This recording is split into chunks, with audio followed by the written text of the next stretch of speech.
What's up guys, it's tech-raccoon back with another video, and in this video we're going to be taking a look at what's inside the Shure SM7B microphone.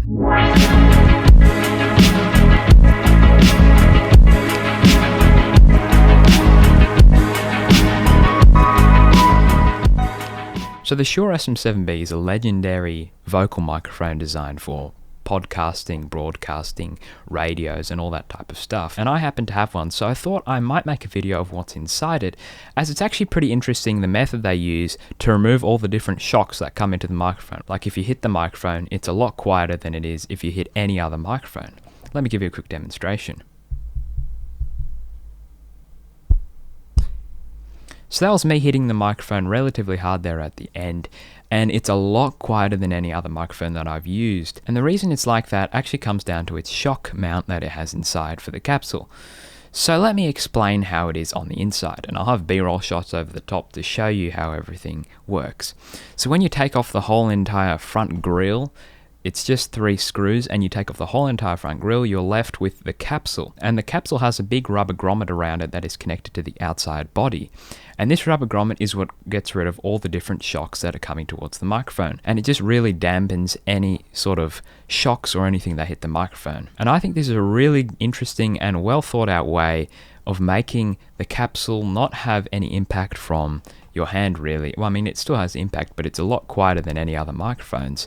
And it's just a really good idea. Now, as for the back of the microphone, when you unscrew the 4 screws that are holding the switch plate, you are left with the actual switchboard itself. And on the back, it has all these different wires coming from the XLR cable, which is just here. You go straight into the switchboard, and then they go from the switchboard into the capsule. Now, it's also unusual with this microphone that the cable is on the exterior, but I do understand why they did that, and that is just to make this setup a lot less bulky, because if they put it inside the metal here, it'll make the metal a lot fatter and it wouldn't be nice to look at. Either way, I still agree with the design they went with when it comes to the wire coming out of the outside. Even though it can get damaged if you are traveling with it, most people wouldn't travel with it, and it usually doesn't get damaged. Also, it's not very difficult to change out with another one. Now, on the back of the capsule, you can see that it has the rubber grommet there as well, and that rubber grommet just pretty much goes around the whole entire capsule. And I'll leave a photo up on screen of how the whole capsule looks like with the rubber grommet, because you can't actually take out the capsule with the rubber grommet unless you cut off the cables or disconnect the cables, and I don't exactly really want to be doing that for this video. But this hopefully gave you a good idea of how the Shure SM7B works and all of that. So the switchboard is actually pretty easy to replace. If you do have any problems with it, you just cut off all the wires and solder onto a new switchboard. But all in all, this microphone is a more complicated design of a dynamic microphone in terms of all the circuitry and stuff. Usually a dynamic microphone maybe has a transformer in it, but usually it's just from the capsule straight to the XLR port, or has a transformer, while this goes from the capsule into a switchboard, which does make it a little bit more complicated.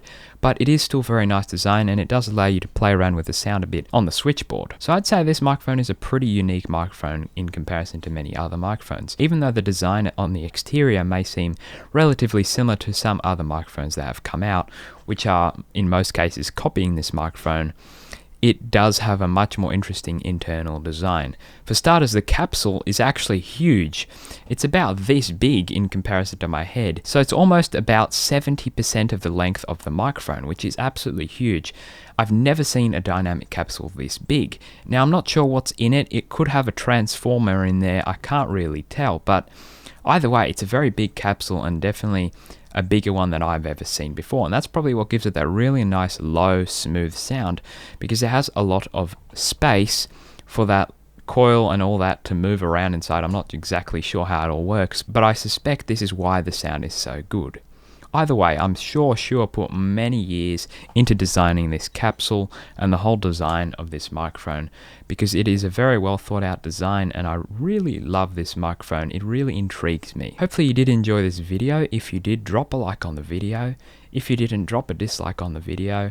Remember to subscribe for more videos like this, and I'll catch you guys in the next video.